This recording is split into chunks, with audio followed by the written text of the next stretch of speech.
हम लोगों को आज तक एसएल नहीं मिला है।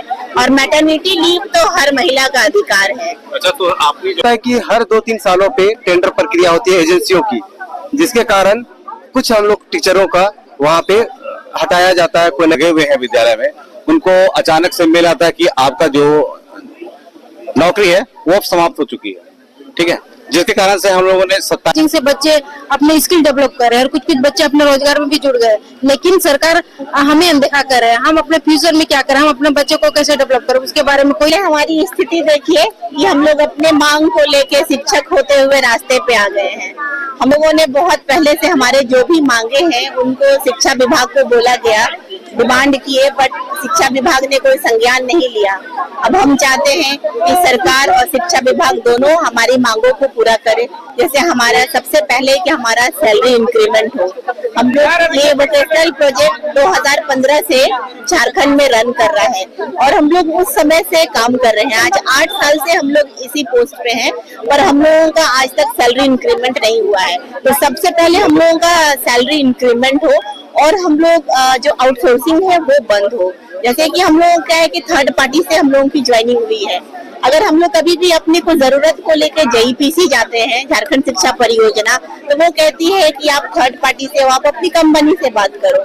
जब हम कंपनी के पास जाते हैं तो कंपनी कहती है कि आप जेईपीसी ने रोक करके रखा है। जैसे हम लोग महिला है तो महिला के जो भी अधिकार है, स्कूल में जो भी गवर्नमेंट टीचर हैं उन लोगों को स्पेशल लीव मिलता है। ये जो समस्या अभी बता रहे हैं, ये समस्या पहले राज्य सरकार या शिक्षा विभाग को अवगत करवाए? बिल्कुल, हम लोगों ने कितनी बार रिटर्न दिया हुआ है कि हम लोगों को भी स्कूल में एसएल मिलना चाहिए, पर हम लोगों को आज तक एसएल नहीं मिला है। और मैटरनिटी लीव तो हर महिला का अधिकार है। अच्छा, तो आपने जब मुलाकात की तो क्या बातचीत हुई, क्या आश्वासन मिला? आश्वासन आज तक आश्वासन ही मिलता आया है। अगर आश्वासन से काम चलता तो आज हम लोग रास्ते पे नहीं होते। संज्ञान लिया ही नहीं गया है। वोकेशनल ट्रेनर को ऐसे ही छोड़ दिया गया है, जबकि हम लोग ट्रेनर हैं, हम लोग बच्चों का एक बेस रखते हैं और हम लोग बहुत काम करते हैं। हमारे बच्चे, हमारे स्कूल के बच्चे, कितने लोग +2 के बाद प्लेसमेंट भी हुआ है। बच्चों को हम लोग इतना ट्रेंड करते हैं, पर हम लोगों का जेईपीसी बिल्कुल ध्यान नहीं देती। इसलिए हम लोगों के जो भी डिमांड है उसको लेके हम लोग आज रास्ते पे उतरना पड़ा। मेरा नाम सोनी तिवारी है।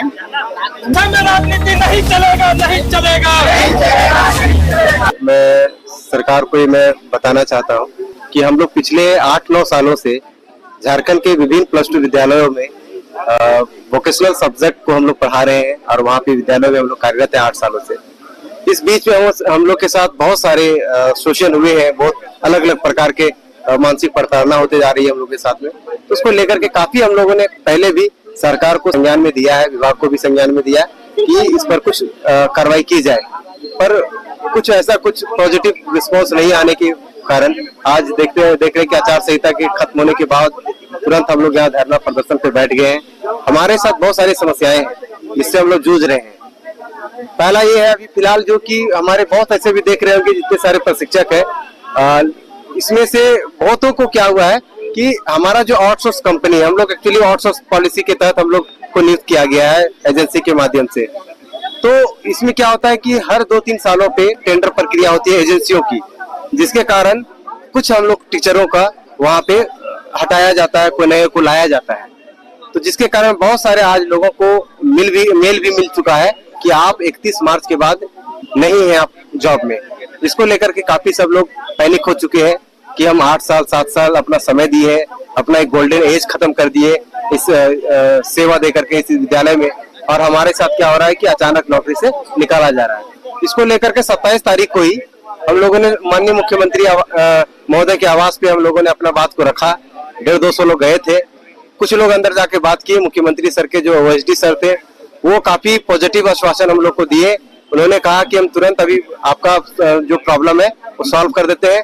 सबसे पहली बात वो बोले, मुझे बहुत अच्छा लगा हम लोगों को, कहे कि पुराने जो भी काम कर रहे हैं किसी सूरत में किसी को नहीं हटाया जाएगा, और हम ही लोग के पद जिस पे हम काम कर रहे हैं, हमारे टीचर्स काम कर रहे हैं, उसी स्कूल में उसी पद के लिए नियुक्ति भी निकाल दी थी एजेंसी, और एग्जाम का प्रक्रिया भी शुरू कर दिए थे। तो 28 को एग्जाम भी होना, 29 को। जब हम लोगों ने बात रखा, शिक्षा विभाग में भी बात की, शिक्षा सचिव के यहाँ गए थे हम लोग, ज्वाइंट सेक्रेटरी सर से बात हुई, उन लोगों ने भी आश्वासन दिया कि ऐसा नहीं होगा, पुराने कोई नहीं हटेंगे। तो वो एग्जाम पोस्टपोन हो गया, कैंसिल नहीं हुआ, पोस्टपोन्ड हो गया। अभी तक कोई लिखित वैसा कुछ आदेश नहीं आया है कि पुराने लोग अपने ही कामों में बने रहेंगे। जबकि इससे पूर्व जो भी परियोजना निदेशक रहे हैं, जैसे शैलेश चौरसिया सर थे, जो अभी के हमारे जो सर है, सचिव सर है, वो पहले आगे आप लोग किस तरह का कार्रवाई करेंगे? आगे ये है कि जो पहले से जो हमारा जो नियमावली जो बना हुआ है कि बीटीपी चेंज होंगे, मीन्स की कंपनी बदलेगी, पर जो हमारे टीचर से जो कर्मी है वो अपने ही रेस्पेक्टेड प्लेस में उसी स्कूल में बने रहेंगे। सेम उसी नियमावली को ही हम कह रहे हैं कि उसी को ही लागू करने किया जाए। अगर उसमें कोई छेड़छाड़ किया जाए, अगर होता है। और दूसरी बात ये भी है कि हमारा जो सैलरी जो मानदेय है, वो मानदेय पिछले 6 सालों से एक भी रुपया में बढ़ोतरी नहीं हुई है हम लोगों की। एक लेबर का समझिए कि मजदूरी के समान हम लोग का है। मांग आपको बताइए, क्या है आप लोग? मांग जो हमारा है, जो सर ने बताया आपको कि जो हमारे जो जितने भी शिक्षक जो है कार्यरत है विद्यालय में, वो विभिन्न प्रकार के कंपनियों द्वारा प्रताड़ित किए जाते हैं। जैसे सर ने बताया कि 8 साल से, 9 साल से, 4 साल से जो जॉब में लगे हुए हैं विद्यालय में, उनको अचानक से मेल आता है कि आपका जो नौकरी है वो अब समाप्त हो चुकी है। ठीक है, जिसके कारण से हम लोगों ने 27 मई को एक मीटिंग को धारणा दिया था। ठीक है, उस समय सीएम आवास में जाके हम लोगों ने बात की, शिक्षा सचिव से बात की, तो उस समय तो ये पोस्टपोन कर दिया गया, लेकिन अभी तक किसी प्रकार का लेटर निकला नहीं है कि वो भी कैंसिल हुआ है। तो हम लोग धारणा के साथ साथ हम लोग ये भी मांग कर रहे हैं कि हम लोगों को सबसे पहले की शिक्षा परियोजना में, ठीक है, नियमित रूप से हम लोग को रखा जाए। ठीक है, जॉब सिक्योर हो हमारा, इस तरह से नहीं कि हर 2 महीने 3 महीने में कंपनी द्वारा हमें प्रताड़ित किया जाए, मानसिक रूप से प्रताड़ित किया जाए। अच्छा, आप लोग यहाँ पे धरना में आए हैं, कोई संबंधित अधिकारी आप लोग से मुलाकात करने पहुंचे हैं? अभी तक तो अभी नहीं आए सर, अभी तक किन्हीं ने नहीं आए हैं। और हम लोगों ने इससे संबंधित पहले भी हम लोग बात कर चुके हैं 27 को कि सर जो फिलहाल में जो हमारे साथ समस्या उत्पन्न हुई है, उसको लेकर के कुछ इस पर त्वरित कार्रवाई की जाए। लेकिन अब तक कोई ऐसा पॉजिटिव, कोई लिखित ऐसा कोई आदेश नहीं मिला है, जिसकी वजह से हम सभी यहाँ पे पहुंचे हुए कि हालात जो अभी प्रेजेंट में है, जो लोग को बाहर निकालने का जो चल रहा है, उसको बिल्कुल आप लिखित तौर पे आप उसको एक जारी कीजिए कि भाई जो पूरा पहला जो आदेश है, पहला जो नियमावली, उसके आधार पर कि कंपनी अपना टेंडर हो, बदले जाए, कुछ भी हो, ये जहाँ काम कर रहे हैं वही वो काम करेंगे। और दूसरी बात ये है कि बार बार ये झमेला जो है हम लोग के साथ हर 2 साल के बाद, और फिर पता चलेगा 2 साल के बाद फिर यहाँ पे पहुंचेंगे, तो क्यों ना है कि इसका दोषी कौन है? दोषी यहाँ पे शिक्षा विभाग है और सरकार है। मेरा ये कहना है कि इसमें कंक्रीट सॉल्यूशन निकालना चाहिए, एक पॉलिसी बननी चाहिए जिसको मतलब ये परमानेंट पॉलिसी कुछ बोले, जिससे क्या होगा कि हम लोग भी निश्चिंत रहे, हम लोग भी जो भय है, चिंतित है अपने भविष्य को लेकर के, नौकरी को लेकर के, वो चिंतित ना बना रहे। दूसरा चीज ये है कि मेरा नाम श्रवण मेहता है, मैं व्यावसायिक प्रशिक्षक संघ के वाइस प्रेसिडेंट हूँ। सर, हम लोग जो ठेके कंपनी में काम कर रहे हैं, सरकार की ओर से जो कंपनी को ठेके दिए जा रहे हैं, उसमें काम कर रहे हैं हम लोग करीबन 8-9 साल हो गया है।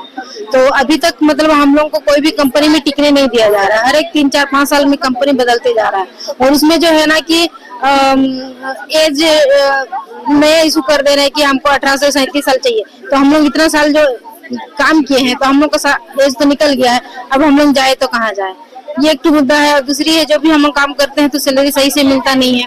और हम लोग जो बच्चे को जो टीचिंग देते हैं, हमारे टीचिंग से बच्चे अपने स्किल डेवलप कर रहे हैं, और कुछ बच्चे अपने रोजगार में भी जुड़ गए। लेकिन सरकार हमें अनदेखा कर रहे हैं। हम अपने फ्यूचर में क्या करें, हम अपने बच्चे को कैसे डेवलप करें, उसके बारे में कोई सरकार विचार नहीं कर रहे हैं।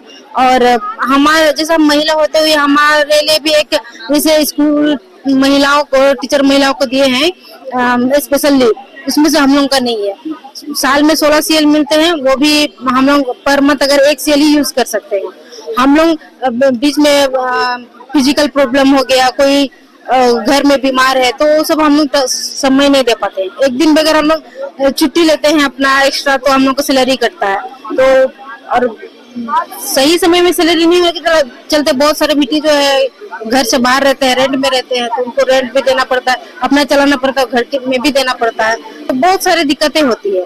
तो हम लोग का यही एक मांग है, चाहे सरकारी हम लोग को परमानेंट ना करे, हम लोग उतना बड़ा नहीं मांगते हैं, लेकिन हम लोग को टिकने दिया जाए, हम लोग को शांति से काम करने दिया जाए। और जो भी सैलरी दे रहे हैं तो थोड़ा टाइम में दिया करे। और जो भी जैसे सारा चीज का भी महंगाई बढ़ गया है, तो महंगाई को देखते हुए हम लोग को सैलरी भी थोड़ा सा बढ़े।